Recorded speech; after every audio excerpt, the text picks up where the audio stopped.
Oh, I've got so many memories with Grandpa Don. So many to choose from.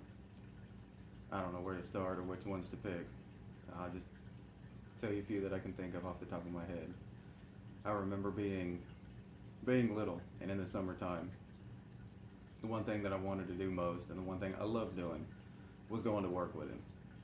Uh, I wanted to go to work with him so bad that he went out and he bought me little work boots so that I could go to work with him.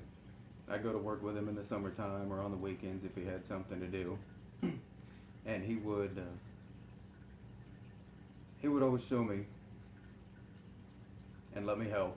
Show me the right way to stand when they were cutting some trees down, cutting some branches down, the right way to grab them and drag them out to the curb, the right way to stack them, how to put them in the truck if you needed to put them in the truck when we were done with everything, the right way to use the push broom, get everything swept up just right in the shovel when we would have to go to the dump. I used to love riding the dump truck. I thought it was so cool how the whole bed of that truck dumped over. And I wanted so bad to pull those little handles and raise that dump bed by myself. I never could do it. He said it was always too hard, always too tough, but he'd let me hold his hand and help him pull on the handles when he was dumping the bed of the truck, and we'd go out and check it. I remember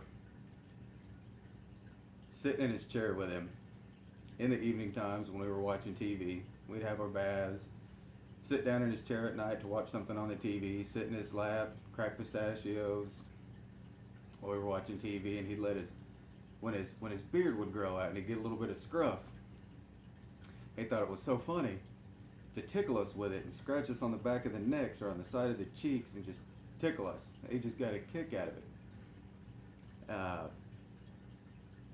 When it was hot outside and we wanted to go swimming, he would always want to test the water and make sure that it was okay to swim in. And he'd get the little testers out.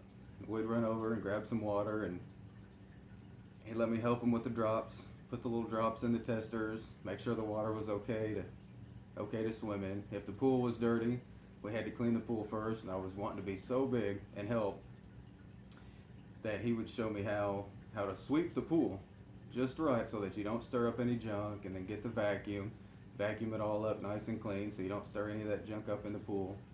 And then we'd go swimming. In the evening time, after all that was done, we would cook out on the grill sometimes on the back porch. He'd show me how I'd want to help so much. I'd go out there and grill out on the back patio with him, and we'd cook up burgers, we'd cook steaks, just typical stuff on the grill. And it was always so funny because we would always lose the squirt bottle. And we'd always run around crazy trying to find the squirt bottle. Hey, somebody get a squirt bottle before the flames get too high. If flames get too high, it burns the meat, no good. We'd always run around crazy trying to find the squirt bottle. I remember when I was playing baseball. David and I got into playing baseball. And no matter what time of the game was or the practice, he'd come to every game. And they'd always sit out back behind center field. And when I was playing center field, I could always hear him out behind me yelling at me and hollering, rooting me on. No matter what we were doing, he always showed his support. And he was always there to cheer us on and let us know that he was there for us. And that meant a lot. It really did.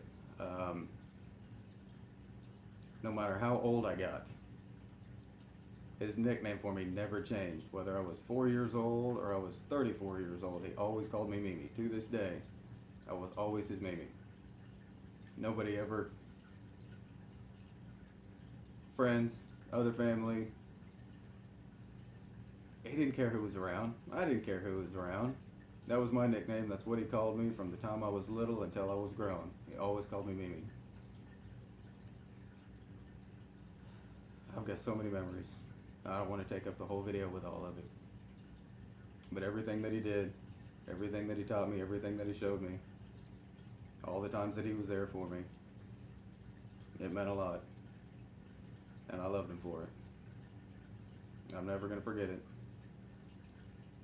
I love you, Grandpa Don. I'm going to miss you.